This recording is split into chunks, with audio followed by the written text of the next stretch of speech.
नारायणं नमस्कृत्य नरं चैव नरोत्तमं देवीं सरस्वतीं चैव ततो जयम् उदीरयेत्। भगवान श्रीमन्नारायण, भगवान श्रीनर, माता सरस्वती को प्रणाम करते हुए महर्षि वेदव्यास और भगवान श्री गणेश जी का स्मरण करते हुए महाभारत का मैं पाठ कर रहा हूँ आपके सामने। तो आज के इस अंक में हम स्वर्गारोहण की बात करेंगे। तो हुआ क्या कि जब भगवान श्री कृष्ण ने देखा कि यादव कुल के जो तमाम वीर हैं उन सब में अधर्म व्याप्त हो गया और वे लोग अनाचार में लिप्त हो गए, हर प्रकार के अनाचार से, और उन्होंने महर्षि दुर्वासा और कुछ और मुनियों का अपकार किया या उनका कह सकते हैं अपमान किया, जिससे तुरुष्ट होकर के उन महर्षियों ने उन्हें शाप दे दिया नष्ट होने का। और एक बार वो लोग पिकनिक मनाने गए समुद्र के किनारे प्रभास तट पे, जहाँ पे नदी मिलती है, गोमती नदी, और उसी के पास में ये लोग जब खूब मदिरा पान कर लिए और आपस में मदमस्त हो गए तो किसी बात पर विवाद हो गया और आपस में लड़ मरे। तो लगभग 5 लाख के आसपास वहाँ पे यादव आबादी थी जो भगवान के श्री द्वारका नगर में रहते थे। तो सब के सब लगभग मारे गए और भगवान भी दुखी होकर के जंगल में चले गए, जहाँ पे फिर उन्होंने उद्धव को आदेश दिया कि अर्जुन से कह करके कि जो कुलांगनाएँ हैं, मतलब कि द्वारका की जो कुलवधुएँ हैं, उनको ले जा करके वे हस्तिनापुर में सुरक्षित पहुंचा दें या उन्हें इधर उधर बसा दें, ऐसा करके उन्हें आदेश दिया। तो अर्जुन ने इसे अपना परम आदेश, परम कर्तव्य मान करके इसे पूरा करने का प्रयास किया और वो लेकर के उनको चले द्वारिका से। और रास्ते में उनको जो पंचनद कहा जाता है, तो उसमें उल्लेख है कि पंचनद होता है, पंजाब नहीं लिखा, तो पंचनद को पंजाब भी आप मान सकते हैं। तो पंजाब मतलब आज का पंजाब, इतना जितना राजनीतिक पंजाब उतना नहीं, उससे बड़ा पंजाब। तो यूँ समझ सकते हैं कि आज का हरियाणा और राजस्थान का कुछ हिस्सा और इधर जो आपका उत्तर प्रदेश का सहारनपुर वाला हिस्सा है, इन सबको भी मिला करके आप पंजाब कह सकते हैं उस समय के लिए। जो बड़ी नदियाँ 5, जम्मू का भी हिस्सा मान लीजिए, कुछ हिस्सा। तो पंचनद क्षेत्र से मतलब गुजरात से चले और राजस्थान के उस हिस्से से प्रवेश कर रहे थे जहाँ पर उनको हस्तिनापुर आना था। हस्तिनापुर माने मेरठ आना था। तो रास्ते में क्या हुआ कि आभीरों ने, अब मैं आपको बता दूं, आभीर जो जाति है वो एक लड़ाकू जाति रही है, या यूँ कह सकते हैं कि लोग युद्ध सेवी जाति रही है। तो इस जाति के जो बहुत सारे उस समय लुटेरे थे कह सकते हैं, या यूँ कह सकते हैं कि जो दैत्य थे, उन्होंने उन सभी जो यादव कुलांगनाएँ थे उनका अपहरण करने का प्रयास किया। इस बात को लेकर के चूँकि अर्जुन उनके रक्षक थे तो अर्जुन से उनका युद्ध छिड़ गया। अब अर्जुन ने बहुत सारे प्रयास किए कि उन सब का प्रतिकार कर सकें अपने दिव्यास्त्रों की सहायता से या अपने गांडीव की सहायता से, पर अर्जुन इतने विवश हो गए कि उन लोगों ने अर्जुन को एकदम निसहाय करके, असहाय करके उन बहुत सारी गोपिकाओं का अपहरण कर लिया या कुलांगनाओं का अपहरण कर लिया और उनको लेकर के भाग गए। तो अर्जुन इस बात से इतना खिन्न हुए कि मतलब मैं इतनी बड़ी महाभारत का महानायक और मुझसे मतलब ये छोटे छोटे लुटेरे जीत गए और मैं इनका कुछ नहीं कर पाया। इस ग्लानि से अर्जुन मरे जा रहे थे। तो उनको समझ में नहीं आया तो मैं करूँ तो करूँ क्या।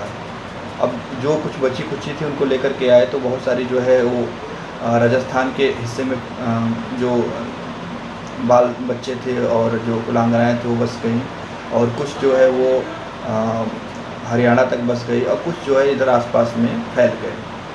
तो आज आप जो इस समय जो यादवों को देखते हैं जो राजस्थान से लेकर के हरियाणा तक फैले हैं, ये वही यादव जाति है जो मथुरा से चली थी और द्वारिका में बस गई थी, फिर द्वारिका से चल करके इस रास्ते में बस गया। तो होता क्या है कि जब वो इस ग्लानि से बिल्कुल पीड़ित हो गए थे अर्जुन, तो वो जाते हैं महर्षि वेदव्यास जी के पास अपने इस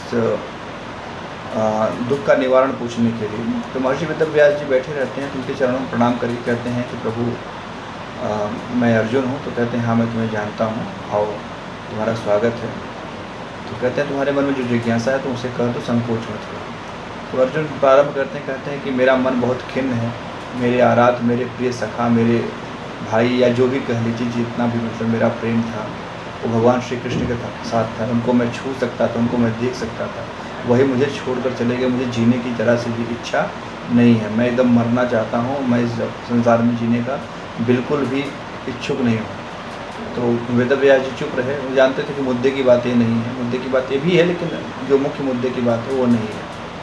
तो कुछ देर में अर्जुन ने कहा कि इससे भी जो है बढ़कर के एक बात हुई, और मैंने जो है भगवान के आदेश से बहुत सारी कुलांगनाओं को लेकर के हस्तिनापुर की ओर प्रस्थान किया। तो रास्ते में ही मेरा सामना पड़ा जो आभीर दस्युओं से, और उन्होंने मेरे सामने ही मुझे पराजित करके कुलांगनाओं का अपहरण कर लिया, उनको लेकर के जंगलों में भाग गए। ये मेरे लिए दुस्साह है कि मैं कैसे, मतलब मेरे साथ क्या हो गया, मेरे दिव्यास्त्र काम नहीं कर रहे, मेरे हाथ शिथिल हो गए, मैं उनसे कुछ भी नहीं कर पाया। उन्होंने मुझे इतना आसानी से परास्त कर दिया, ये मुझे पच नहीं रही है बात। तो वेदव्यास जी मुस्कुराने लगे, कहे कि देखो ऐसा है कि जो तुम समझते हो कि तुम परम पराक्रमी हो, तो वो सब समय की देन है। तो समय के साथ में चीज़ें बदलती रहती हैं। वही समय जो था कि एक समय तुम महापराक्रमी थे, वही समय है कि तुम महा शिथिल हो चुके हो, और तुम्हारा जो प्रयोजन था, जिसके लिए तुम्हें यहाँ पे धरती पर भेजा गया था, वह पूर्ण हो गया है। और जब कोई प्रयोजन पूर्ण हो जाता है तो उसके बाद जो जीवन होता है वह व्यर्थ का जीवन होता है। तो तुम भी अब व्यर्थ का जीवन जी रहे हो, और ये तुम्हें जो है समझना चाहिए। तो तुम्हारा जो प्रयोजन था कि दुष्ट दलन, वो पूरा हो चुका है। जिस महान कार्य के लिए तुमको शक्तियाँ और ये अस्त्र शस्त्र दिए गए थे, वह कार्य भी पूर्ण हो गया। अब मैं तो कहूँगा कि इन अस्त्र शस्त्रों को तुम ले करके जो भी घूमते रहे थे उसको अब तुम त्याग कर दो और अपने प्रयाण की तैयारी करो। जब ऐसा उन्होंने आदेश दिया तो अर्जुन को मतलब लगा कि हाँ, बात तो सही है। अब मेरा जो कार्य है, अगली पीढ़ी भी आ गई, अगली पीढ़ी भी आ गई, परीक्षित भी आ गए, अब मैं करूँगा भी क्या। तो जाते हैं और ये सारी जो वार्ता हुई थी उनकी, वो अपने बड़े भैया युधिष्ठिर जी महाराज से कहते हैं। तो युधिष्ठिर जी कहते हैं कि गुरु जी का आदेश सर्वथा सत्य है, और हम लोगों का जो यहाँ पे प्रयोजन था वो पूर्ण हो चुका है। यज्ञ भी हो गया, राजसूय भी हो गया, सब कुछ हो गया, और अब हमारी अगली पीढ़ी को उत्तरदायित्व दे करके मैं जाना चाहूँगा। तो जैसे ही उन्होंने ये बातें अपने भाइयों से कही, नकुल, सहदेव और भीम से, तो उन्होंने भी इसका अनुमोदन किया कि हाँ भैया, हमें जो कार्य करना था वो हमने कर लिया है, और हमें अब अपने अंतिम समय के लिए प्रयास करना चाहिए। तो द्रौपदी भी तैयार हो गई इस चीज़ के लिए। तो ये जब सारी वार्ता इन लोगों के आपस में, उन्होंने ठान लिया कि हाँ, हमें अब यहाँ से जाना है। मतलब वो लोग अपने राजमहल से और अपने राजकाज को छोड़ करके जाने के लिए उद्यत हो गए। तो उन्होंने ये सूचना अपने पुरवासियों को दी, और जो भी वहाँ पे पुरोहित वगैरह थे उनको भी दी। तो इस बात को लेकर के पुरोहितों ने और उन्होंने बड़ा आक्रोश जाहिर किया कि ऐसा क्यों कर रहे हैं, एक बार तो आप पहले भी हम लोगों को छोड़ के जा चुके हैं वनवास के समय में, फिर ऐसा क्यों कर रहे हैं। पर उन्होंने समझाया बुझाया कि देखो, हर चीज़ का एक वक्त समय होता है, और वो समय हमारा पूरा हो चुका है, तो उसमें जाने की अनुमति दीजिए। आप लोग खुशी खुशी या प्रसन्नतापूर्वक अनुमति देंगे तो हमें अच्छा लगेगा, और हमारा मार्ग भी निष्कंटक और बिना किसी मानसिक दबाव के पूर्ण होगा। तो आप क्या चाहते हैं कि हम प्रसन्नतापूर्वक अपनी अंतिम यात्रा पूरी करें या दुखी होकर के पूरी करें। लोगों ने कहा नहीं, दुखी होकर के मत करिए। तो उन्होंने जो परीक्षित जी थे उनको युवराज घोषित कर दिया कि इसके बाद राजा वही बनेंगे। और जो उनका एक भाई युयुत्सु था, युयुत्सु मतलब धृतराष्ट्र के 100 पुत्र थे, वो गांधारी से थे, और एक लड़की थी, उसका नाम त्रिशला था, जिसका पति जयद्रथ होता है, जिसको आपने सुना होगा सिंधु नरेश नाम से। और उसी ने जो है इनके सिर पे गदा मारी थी अभिमन्यु को, जिसका वध अर्जुन ने बहुत ही कुशलतापूर्वक किया था। जयद्रथ को आपने पढ़ा होगा, सुना होगा। तो उसके इन 101 के अलावा एक पुत्र और भी था, उसका नाम था युयुत्सु, और वो जो इनकी दासी थी धृतराष्ट्र की, उससे उत्पन्न हुआ था। तो युयुत्सु जो है बहुत धार्मिक व्यक्ति था, और वो इनके साथ में ही रहा हमेशा, पांडवों के साथ में ही, मतलब उसने धर्म का ही साथ दिया। वैसे एक विकर्ण भी था, विकर्ण भी बहुत धार्मिक व्यक्ति था, पर युयुत्सु मतलब इनके साथ ही रहा। तो युयुत्सु जो होता है, मतलब इसका मतलब होता है जो युद्ध का अभिलाषी, उसको युयुत्सु कहते हैं। तो युयुत्सु को उन्होंने संरक्षक घोषित कर दिया कि युयुत्सु परीक्षित का संरक्षक रहेगा, और इस पूरे हस्तिनापुर राज्य का प्रभार संभालेगा। और साथ ही उन्होंने सुभद्रा को बुला करके युधिष्ठिर जी ने कहा कि सुभद्रा, आपसे जो तुम्हारा दायित्व है वो गुरुतर हो जाएगा, देखो बहुत सारे जो है ये सारे यादववंशी वीर मारे गए हैं और उसमें से कोई भी ऐसा नहीं बचा है जो राज्य का शासन संभाल सके। तो मैं भगवान श्री कृष्ण के जो पौत्र हैं वज्रनाभ, उनको यादवों का राजा बना करके प्रतिष्ठित कर देता हूँ। तुम्हें दो काम करने होंगे, परीक्षित को भी देखना होगा और तुम दादी हो परीक्षित की, और साथ ही साथ तुमको जो है वज्रनाभ को भी देखना होगा कि अगर कोई भी समस्या वज्रनाभ के ऊपर आती है तो वो हस्तिनापुर की समस्या मानी जाए और तुम दोनों को जो है युद्ध को और तुम्हें मिल करके उनकी रक्षा करनी चाहिए, ऐसा मेरा मत है। और ये सब चीज़ें समझा करके युद्ध को सारा प्रभार दे करके वो लोग वहाँ से जाने लगे। तो रास्ते में जो उनके साथ अर्जुन की जो पत्नियाँ थी चित्रांगदा और उलूपी, तो उलूपी अपने नागलोक चली गई, वो जल में कूदी और वहाँ से फिर वो निकल गई।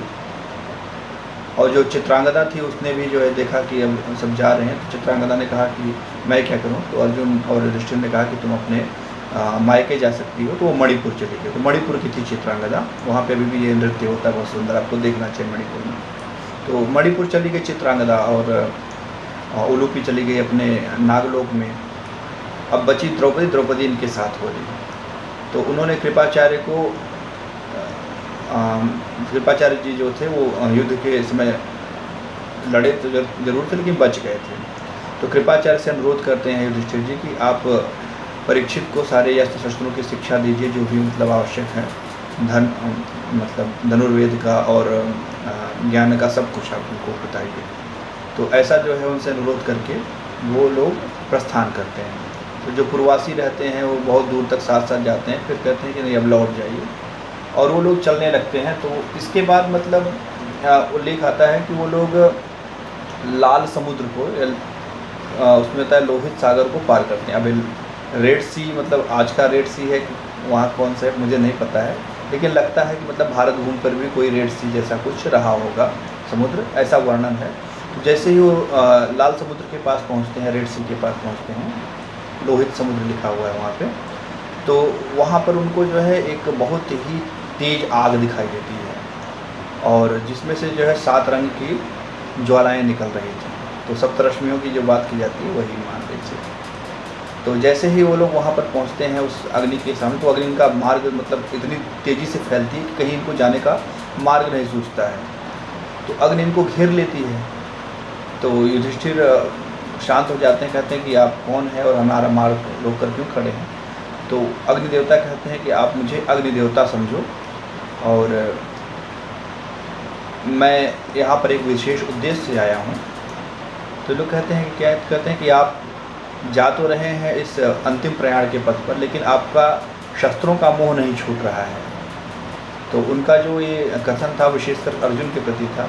उन्होंने कहा देखो अर्जुन, जब खांडव वन जलाने की बात हुई थी तो मैंने ही तुम्हें यह गांडीव धनुष और अक्षय तुणीर, तुणीर मतलब होता है तरकश, जो 2 अक्षय तुणीर थे मैंने तुमको दिया था और रथ भी दिया था। तो ये सब जो है मैंने वरुण देवता से मांग करके आपको दिया था और तुम्हें जिस प्रयोजन के लिए दिया गया था वो प्रयोजन सिद्ध हो चुका है, पूरा हो चुका है। तो अब इसे तुम्हारे पास रखने का कोई औचित्य नहीं होता है। तो अच्छा ये होगा कि जहाँ से जो चीज़ें ली जाएं, कार्य पूरा होने के बाद उसे लौटा दी जाए। तो आवश्यक है इस समय समय की मांग है कि तुम वरुण देवता को अपने अस्त्र शस्त्र लौटा दो। तो वरुण देवता की जो बात है वो भी रह जाएगी। तो अर्जुन को समझ में आया, उन्होंने कहा हाँ बात तो आपकी ठीक है। फिर अर्जुन ने अपने जो दोनों तोड़ीर थे, अक्षय तोड़ीर जिनसे बाण कभी समाप्त नहीं होते थे, और जो उनका गांडीव धनुष था उसको उन्होंने उस समुद्र में डाल दिया। अब वो समुद्र कहाँ है, अगर आप गांडीव ढूंढना चाहें तो वो अगर आप महाभारत के स्तर लोकेट कर सकें तो आप उस वहाँ समुद्र में जाकर खोज करिए, हो सकता है गांडीव और आपको अक्षय तोड़ीर मिल जाए। तो मैं नहीं जानता हूँ, लेकिन वर्णन यही है महाभारत में। तो इस प्रकार से अक्षय तोड़ीर को और दोनों तरकशों को दान करके वो लोग आगे बढ़े और फिर वहाँ से वो लोग फिर समुद्र के किनारे चले। फिर कुछ दूर तक जाने के बाद उन्होंने द्वारिका वाला रास्ता पकड़ा। देखे जब द्वारिका डूब चुकी थी, जब मतलब वो द्वारिका पहुँचे तो द्वारिका पानी में डूब चुका था। ये मतलब यहाँ पे महाभारत में वर्णन आता है। फिर उन्होंने संभवतः ये जो आज का आपका काशगर वाला हिस्सा है, काशगर वाला हिस्सा मतलब जो मिडिल ईस्ट से चीन को जोड़ता है, ऊपर वाला हिस्सा है जिससे मतलब रेशम मार्ग करते हैं, उसको पकड़ा और वहाँ से होते हुए वो चले हिमालय के पार। तो हिमालय पार कर लिया उन्होंने, और हिमालय पार करने के बाद उसमें वर्णन है कि उनको एक रेत का समुद्र मिला, मतलब बालू का समुद्र। तो बालू का समुद्र आप मान लीजिए गोबी डिजर्ट, क्योंकि जो उसका वर्णन है वो गोबी डिजर्ट से मिलता जुलता है। गोबी डिजर्ट कहाँ पे है? ये आपका मंगोलिया और चीन की जो भूमि है, इनमें गोबी डिजर्ट है, और इसको पार करते ही बहुत सारी चीज़ें होती हैं। तो इस दूसरे एपिसोड में मैं बाकी चीज़ों की चर्चा करूँगा कि उनके साथ क्या हुआ, कैसे हुआ, और आगे ये मतलब कहानी बड़ी रोचक है, बहुत अच्छी है एक कथा, आपको सभी को ज़रूर सुननी चाहिए। तो मैं आपको इस अंक में यहीं तक सुनाता हूँ, अगले अंक में मैं आपको इसकी आगे कथा सुनाऊँगा। तब तक के लिए आप सबसे मैं विदा चाहूँगा। आप सबका समय शुभ हो, शुभ रात्रि, जय श्री राम।